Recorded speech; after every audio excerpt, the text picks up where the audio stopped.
लगातार 2 दिनदेखि परेको बेमौसमी वर्षाले धान बालीमा क्षति पुगेपछि कपिलवस्तुका कृषकहरू चिन्तित बनेका छन्। काट्ने बेलाको धान खेतीमा पानी जमेको छ भने काटेर खेतमा छोडेका धान भिजेको र पानीमा डुबेको भन्दै उनीहरूले गुनासो गरेका छन्।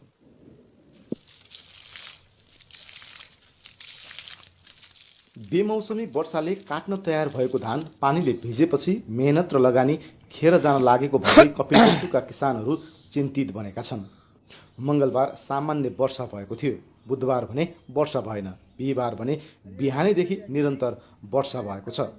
वर्षा जारी रहे धान बालीमा अझै क्षति पुग्ने कृषि प्राविधिकहरू बताउँछन्। कपिलवस्तु नगरपालिका 6 की कृषक माला धोबीले काटेर सुक्नका लागि खेतमा छोडेको धान पूरे पानीमा डुबेको बताउनुभयो। जब 2 दिन का क्षतिपूर्ति भा है तो फिर नाई कुछ सरकार करी तो हमन कहे किसान मनई कहिए कैसे हमन का लड़के बच्चे जी हैं। खेती वही में बूढ़त है, पौड़त है, धान वैसा है खड़ा वो गिर गा है, काटा गा है वो वही में पौड़त है।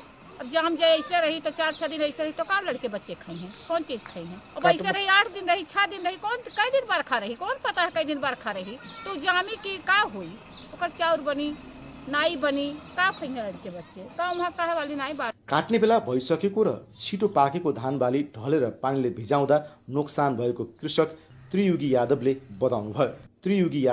बताउनुभयो। बेमौसमी वर्षाका कारण धान लगायत आलु, तोरी लगायतका बालीलाई समेत नोक्सानी पुगेको उहाँको भनाइ छ। धान हमन के जो ठाड़ है तो उन नुकसान हो गए और जो काटा है तो उन तो खेते में है नुकसान है, ये है जामत है, करपी भीज गए।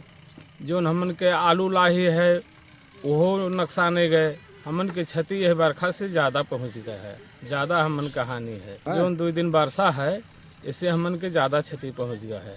वर्षाका कारण खेत बालीमा धेरै नोक्सानी भएको कृषकहरूको भनाइ छ। कृषकहरूका अनुसार सबैभन्दा बढी धान बालीमा क्षति पुगेको छ।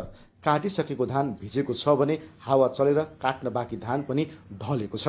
पानी बरसे से हमन किसान के बहुत ज़्यादा नुकसान हो गया है और धान काट देवा गया करपी वो भीज के जामत है और बाव बयार से लेके जो धान गिर गए अब यूँ में लावा दिखाए लाग है, धान थोड़े जामे लाग है तो हमन के ढेर नुकसान है। रही के दूसरी बात आलू लाही भी वो अगर नाई जामे पा रहा वो भरपूरे नुकसान हो गए। अब उसका जामे के कोनो आशा नाई लागत है।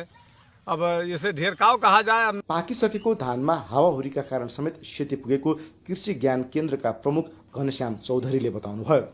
काटिसकेको धान मध्ये करिब 4% नोक्सानी भएको उहाँको भनाइ छ। कपिलवस्तु जिल्लामा समग्रमा भन्ने हो भने 12 गतेको आँकडा अनुसार करिब